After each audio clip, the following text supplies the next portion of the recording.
अस्सलाम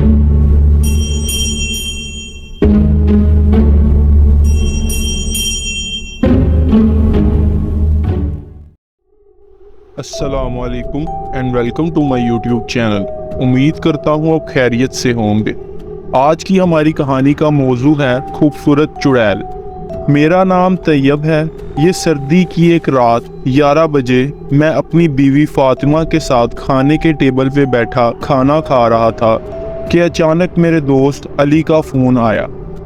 अली की शादी वानिया से हुई थी, जो बहुत खूबसूरत और इंतहाई शरीफ लड़की थी। अली का जब फ़ोन आया तो वो बहुत घबराया हुआ था। कह रहा था मुझे इससे बचा लो, ये मुझे मार डालेगी। मैंने उससे पूछा कौन मार डालेगी, जिस पर उसने जवाब दिया ये औरत मुझे मार डालेगी, मुझे बचा लो। और अचानक उसका फ़ोन बंद हो गया। मैं फ़ौरन उठा और अपनी बीवी को सारा माजरा बताया। घर से निकला और गाड़ी में बैठकर अली के घर जाने लगा। अली का घर मेरे घर से कुछ ही दूर था। मैं 5 मिनट में अली के घर पहुंच गया था। घर में बहुत अंधेरा था। मैं घर में दाखिल हुआ। अचानक मैंने देखा कि अली ज़मीन पर गिरा हुआ है। मैं भागकर उसके पास गया, लेकिन तब तक बहुत देर हो चुकी थी। अली हमें छोड़कर इस दुनिया से जा चुका था। उसके जिस्म पर नाखूनों और दांतों के निशान थे और फर्श पे बहुत ज़्यादा खून गिरा हुआ था और उस खून से किसी के पैरों के निशान बाहर खिड़की की तरफ जा रहे थे। मैंने उसी वक़्त अपने दोस्त मोहसिन को फ़ोन किया, जो कि पुलिस में था, और उसे तमाम वाक़या बताया। उसने भी 5 मिनट में आने का कहा, लेकिन इस दौरान मुझे कहीं भी वानिया भाभी नज़र नहीं आई। मैं उन पैरों के निशान का पीछा करने लगा। वो निशान पास ही मौजूद कब्रिस्तान की तरफ जा रहे थे। इसी दौरान मोहसिन का फ़ोन आया और उसने मुझसे पूछा कि तुम कहाँ हो। मैं अली के घर आ गया हूँ। मैंने उसे कब्रिस्तान के पास आने का कहा। वो फ़ौरन वहाँ पहुँच गया। अब हम दोनों उन पैरों के निशान का पीछा करते हुए कब्रिस्तान के अंदर दाखिल हो गए। अचानक हमने देखा कि वानिया भाभी एक कब्र पे बेहोश पड़ी हैं। हम भागकर उसकी तरफ पहुँचे। वो पैरों के निशान वानिया भाभी के थे। इसका मतलब अली का खून वानिया भाभी ने ही किया है, जिस पर मोहसिन ने भी मेरी हाँ में हाँ मिलाई। मोहसिन ने फ़ौरन एम्बुलेंस को फ़ोन किया। एम्बुलेंस आई और वानिया भाभी को हॉस्पिटल पहुंचाया गया। रात को जब मैं घर आया तो फातिमा ने बेइख्तियार पूछा क्या हुआ, सब खैरियत है, जिस पर मैंने सारा वाक़या बताया। ये सुनकर फातिमा को यकीन नहीं आ रहा था कि वानिया ऐसा कर सकती है। वो तो इंतहाई सादा और शरीफ औरत लगती थी। जैसे तैसे अगला दिन गुजरा। रात को मोहसिन का फ़ोन आया कि मुझे तुमसे मिलना है, जल्दी मेरी तरफ आओ। मैं जल्द ही मोहसिन के घर पहुंचा। मोहसिन बाहर खड़ा ही मेरा इंतज़ार कर रहा था। मोहसिन ने बताया कि आज सारा दिन मैं वानिया भाभी और अली के केस के बारे में तहकीक करता रहा हूँ, और जो बातें मुझे पता लगी हैं मैं बहुत हैरान हुआ हूँ। मैंने इस वाक़ये का अपने कज़न से ज़िक्र किया, जिस पर मेरे कज़न ने मुझे बताया कि हमारे इलाके में 2 माह पहले ऐसा ही एक वाक़या हुआ है। फिर मैंने तहकीकात को मज़ीद तेज़ कर दिया, जिस पर यह इंकशाफ हुआ कि ऐसे कुल 10 वाक़यात अब तक रिपोर्ट हो चुके हैं। जिस पर मैंने उससे कहा कि इसका वानिया भाभी और अली से क्या ताल्लुक़ है। तो मोहसिन ने बताया कि जिस जिस जगह ये वाक़यात हुए हैं मैं उस जगह गया और वानिया की तस्वीर दिखाई, जिस पर उन लोगों ने इसे पहचान लिया और बताया कि इसका नाम महक है। किसी जगह नौशीन और किसी जगह जुलेखा बताया गया। मज़ीद तहकीकात के बाद पता चला कि ये औरत निकाह करके 2 हफ्ते बाद अपने शोहर को मार देती है और भाग जाती है। फिर ये कहीं नई जगह जाती है, वहाँ जाकर शादी कर लेती है। अब तक 10 बार ये अपना शिकार कर चुकी है। और हैरत की बात ये है कि ये जिसका भी शिकार करती है उसकी लाश में एक कतरा भी खून नहीं होता। ये खबर तो जैसे मुझ पे एक गहरा असर छोड़ गई। खैर, अगले दिन मैं और मोहसिन हॉस्पिटल गए। डॉक्टर से बातचीत के दौरान हमें ये मालूम हुआ कि वानिया भाभी के सर पर गहरी चोट आई है और उन्हें 24 घंटे से पहले होश नहीं आएगी। मोहसिन ने मुझे कहा कि ये कोई और मामला लगता है, हम किसी बाबा के पास चलते हैं, शायद वो हमें कुछ बता सके।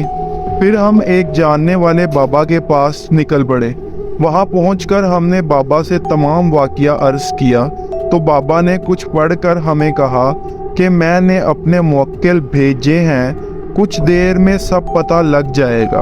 हम वहाँ से निकले और सोचा कुछ खा लेते हैं, बहुत भूख लग गई है।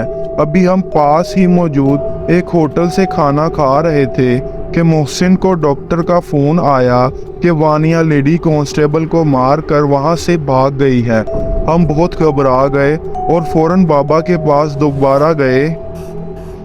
बाबा ने हमें देखते ही कहा, आओ बैठो, मैं तुम्हारा ही इंतज़ार कर रहा था। बाबा ने हमें बताया कि वानिया कोई आम औरत नहीं है, ये आधी चुड़ैल और आधा इंसान है।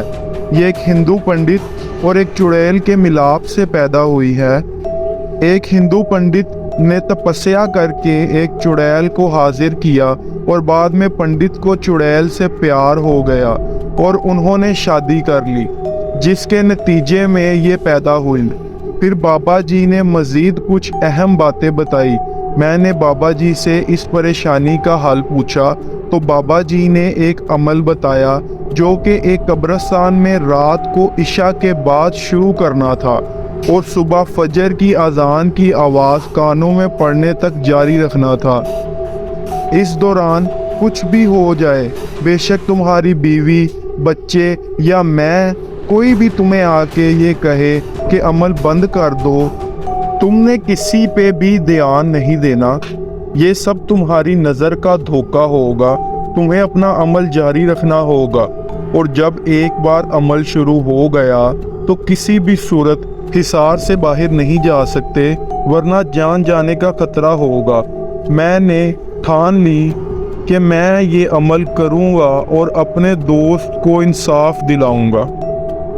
रात होते ही मैंने फ़ातिमा से कहा कि तुम घर में ही रहो और बेशक कुछ भी हो जाए घर से बाहर नहीं जाना और मुसलसल इबादत करती रहना ताकि किसी भी नुकसान से महफूज रहो। अब मैं मेरे घर के पास मौजूद बड़े कब्रिस्तान की तरफ चल पड़ा।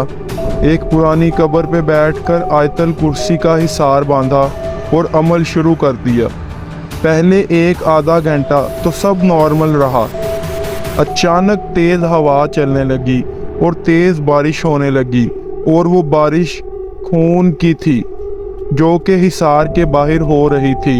हिसार के अंदर खून का एक कतरा भी नहीं आ रहा था। कुछ देर बाद ही दोबारा सब ठीक हो गया। फिर अचानक सामने मौजूद झाड़ियों से सरसराहट हुई और झाड़ियों में से एक खौफनाक जानवर बाहर आया जिसके 2 मुंह थे और ज़ुबान सांप जैसी थी। मैं बहुत डर गया था और तकरीबन अपना अमल भूल चुका था।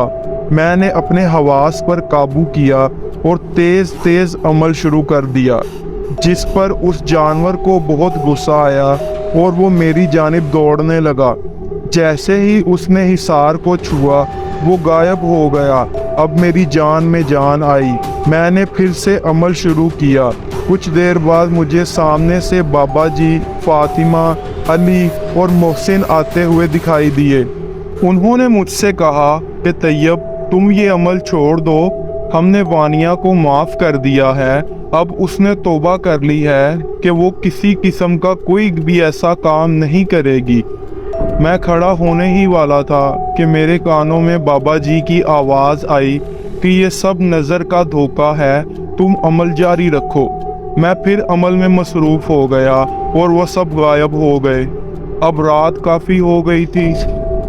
अचानक कब्रिस्तान में ज़लज़ला आ गया और जिस कब्र पे मैं बैठा था वो ज़ोर ज़ोर से हिलने लगी। इतनी देर में अचानक वानिया आई और रोते हुए कहने लगी कि मुझे माफ़ कर दो, मुझसे गलती हो गई, मुझे बख्श दो, मैं अब ऐसा नहीं करूँगी। मैंने उस पर कोई तवज्जो ना दी और अपने अमल में मज़ीद तेज़ी कर दी। देखते ही देखते वानिया का असल चेहरा ज़ाहिर हुआ और उसने खौफनाक आवाज़ में मुझे अमल रोकने का कहा। वो जैसे ही हिसार के पास आई तो उसे एक जोरदार झटका लगा जिससे वो हसार से काफी दूर जा गिरी। वानिया ने शदीद गुस्से में चिल्लाना शुरू कर दिया। मेरे हाथ पांव फूलने लगे थे। मैंने आंखें बंद की और ऊंची आवाज में अमल जारी रखा। कुछ देर गुजरने के बाद मेरे कानों में अजान की आवाज आई। मैंने आंखें खोली तो वानिया मेरे सामने खड़ी आग में जल रही थी और चिल्ला रही थी। मेरे देखते ही देखते वो जलकर राख हो गई। इतने में सामने से बाबा जी और मोहसिन आए।